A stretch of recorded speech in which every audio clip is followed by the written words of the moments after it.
I am going to tell you the story of my most recent trip to the emergency room. It all started on a Wednesday night around 11 p.m. I was sitting on my bed doing homework, having a great time, and then I got this weird pain in my crotch. It felt like I had pulled a muscle, which has happened before, so I really didn't think that much of it. I got up to walk to the bathroom to get ready, and when I got to my doorway, I looked at my bed and I thought, I'm gonna go through something before I get back in here. And sure enough, I did. Okay, I don't think I properly communicated to you how weird this was. Like I said before, I've pulled muscles in my crotch before. It's, I think, relatively normal. And I've had it happen at least a few times. And at this point, I didn't have any other symptoms. There wasn't anything else out of the ordinary. But when I looked back at my bed, I just had this thought, this strange intuition that I was going to go through something painful that would take a long time before I was able to get in my bed and go to sleep that night. And it actually happened. It actually came true. I basically had a prophecy about my kidney stone. You guys, I can't figure it out. I can't tell you how or why this happened, but I had a prophecy about having a kidney stone. In reality, it's probably just my body knew before my brain did or something like that, but I don't know. It was weird. Back to the video. So I get in the bathroom, I'm getting ready for bed, and all of a sudden, I get this intense burning pain in my lower right side. It was about an 8 out of 10 on the pain scale, if not higher. It felt sort of like a Charlie horse, if you've ever had one of those in your calf or whatever. It felt like my muscles in my side and my back and my abdomen were contracted and they wouldn't relax. At this point, there were two options in my head for what it could be. Either appendicitis, since it was on my lower right side, or a muscle cramp, like a Charlie horse. The first thing I did was take an ibuprofen. Then I paced around my room, hunched over like this to my side like a dang bendy straw because I couldn't straighten out my muscles. And I waited for the ibuprofen to work. But after a while, it was clear that it wasn't going to do anything, and so my next plan was to ask one of my family members for help. Now, it was late at night, and most of the people in my family go to bed pretty early, so everybody was asleep except for my brother. And as I was about to go knock on somebody's door, he showed up in my doorway. It was like seeing an angel. And he really was the perfect person for me to ask about this because he had just gotten back from the Navy and his job in the Navy was medical stuff. He was something called, I think, a hospital corpsman. So he knew exactly what to do. And he had the same initial thought that I did. He thought it might be appendicitis. And so he did this test where he pushed down on where my appendix is and then released. And with this test, if you get more pain when you release the pressure, that means you probably have appendicitis. And for me, my pain didn't change at all, so that was pretty much ruled out. His next guess was that it was a muscle cramp, and so he advised that I drink some water, do some stretches, put some heat on it, take, I think, half a teaspoon or half a tablespoon of salt, eat a banana, and take some more ibuprofen up until the maximum dose. I took all of his advice, I did all of those things, and then I waited.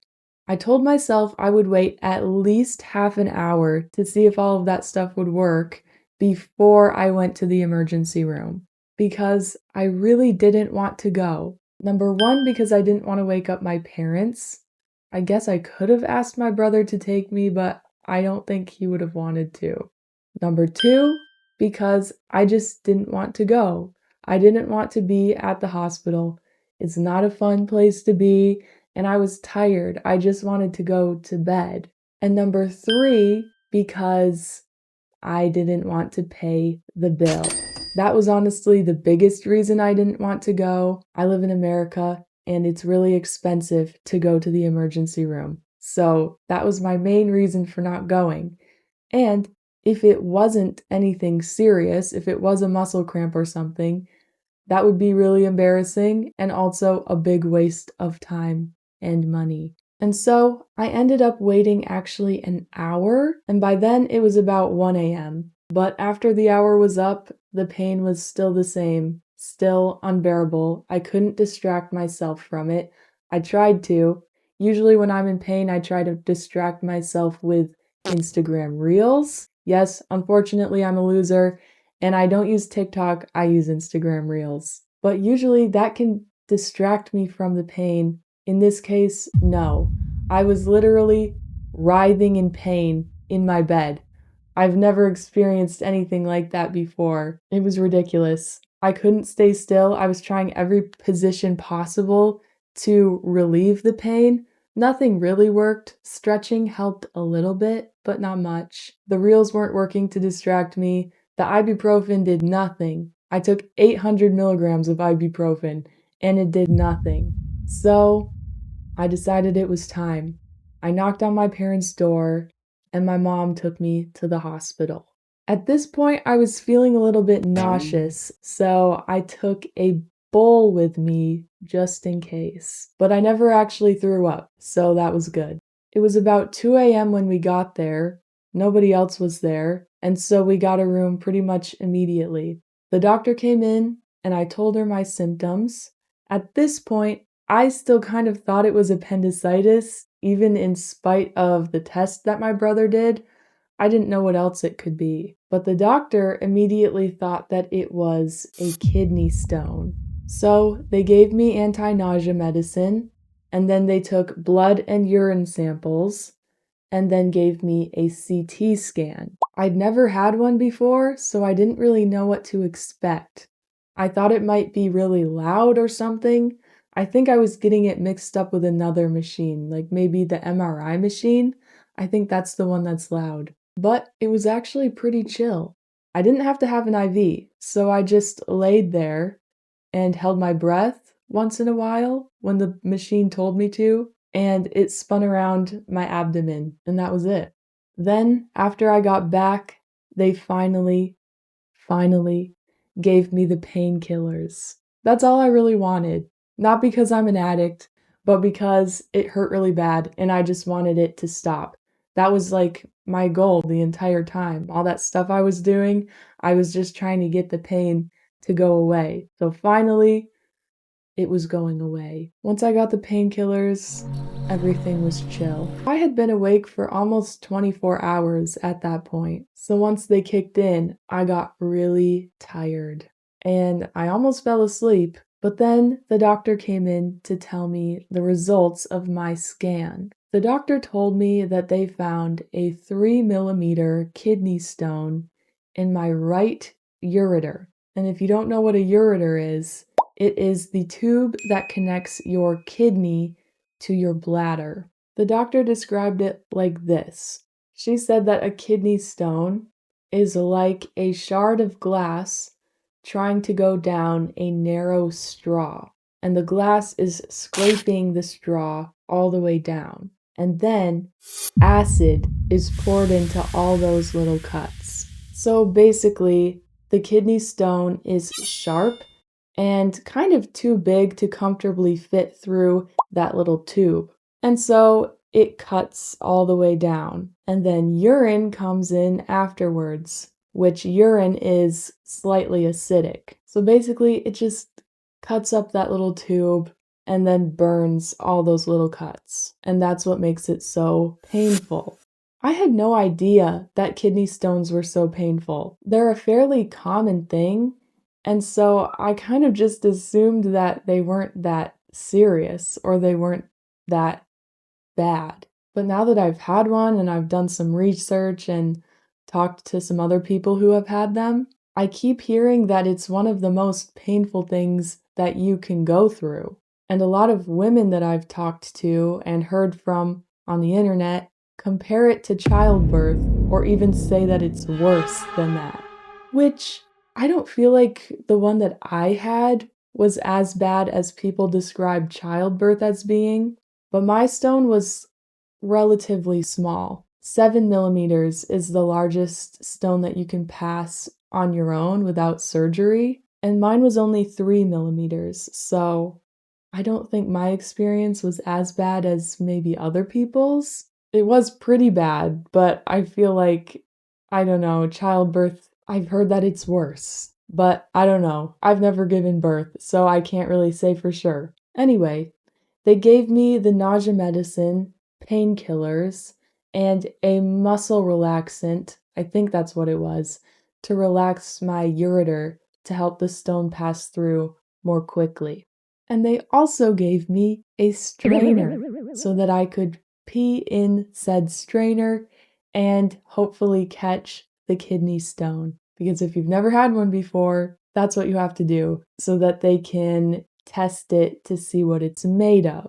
Because there are different types of kidney stones that are made of different things. And based on what kind you have, they can tell you what to eat and what not to eat so you can avoid getting a kidney stone in the future. It's kind of like a blind box, except all of the options are bad. Anyway, she told me it was pretty close to my bladder, so it wouldn't take very long to pass. She said only a couple days. By the end of all that, it was about 6 in the morning. I went home, took a shower, and went to sleep.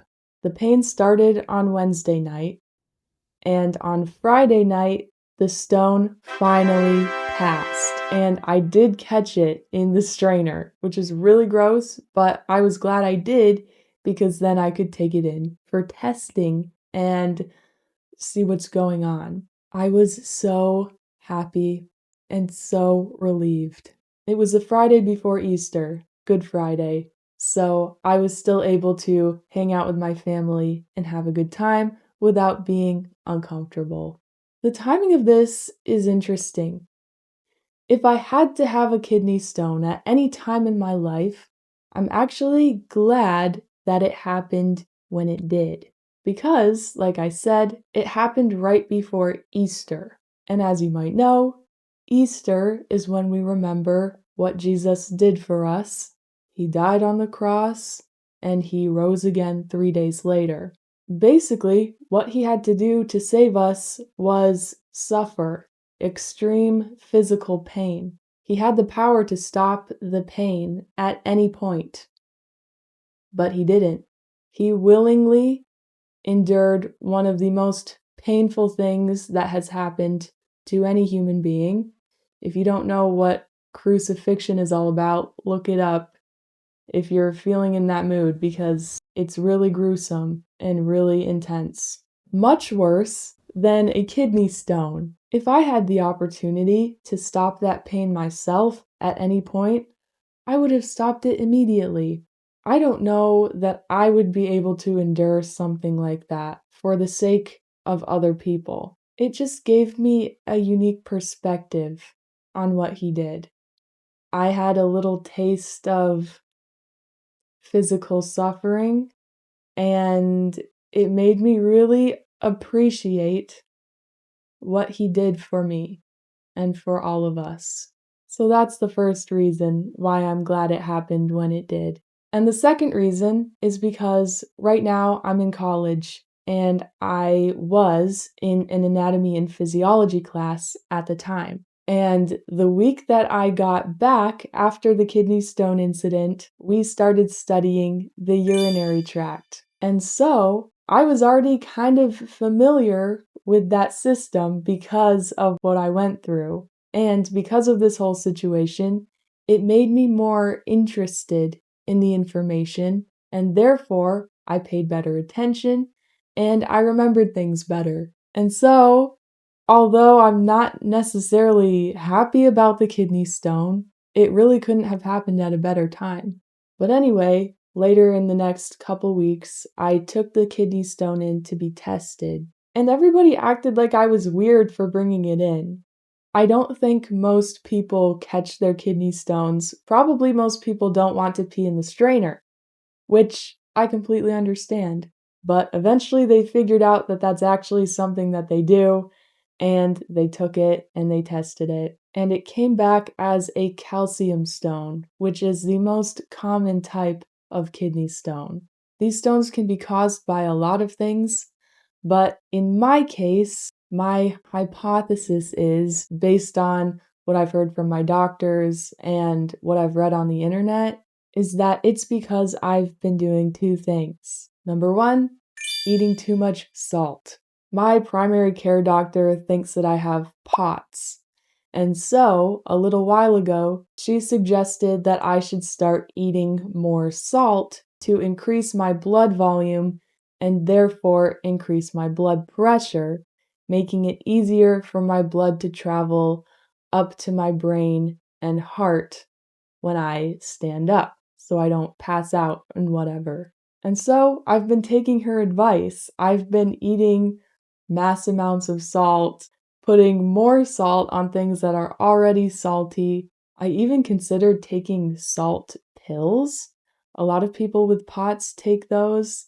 I never actually did that, and that's probably a good thing because my stone probably would have been bigger. But I think that's one of the main reasons. And the second reason is I sweat too much. I have hyperhidrosis, which is when you sweat more than you really need to. It's really gross and embarrassing, but it's just in my genes. A lot of people in my family have it. A lot of my cousins, my dad, I think. It just runs in my family. So basically, I think there have been too many solutes and not enough solvent for them to be dissolved in, thus causing the buildup that made my kidney stone. I never got a clear answer for why my kidney stone came about from my urologist, so I kind of just had to make my own guess for why this happened. I could have asked her more, but whatever. My plan is to just eat less salt and drink more water and eat everything else in moderation. And hopefully that will prevent me from having a kidney stone ever again. So that's my little story. If you have a kidney stone right now, or if you've ever had one in the past, I am so sorry. And I hope you never get another one ever again. And if you're still dealing with one right now, I hope it passes as quickly and painlessly as possible. And if you've never had one, I hope that you never do. But if you start feeling symptoms similar to what I've described, please just go to the hospital. It's not worth the suffering, and it's definitely not worth the risk. If it is something like appendicitis, that could be deadly. And there's probably a whole bunch of things that have similar symptoms that could be deadly. So please just go to the hospital. It's better to be safe than sorry. Thank you for watching. I hope there are 0 kidney stones in your future and mine. And I love you. Bye.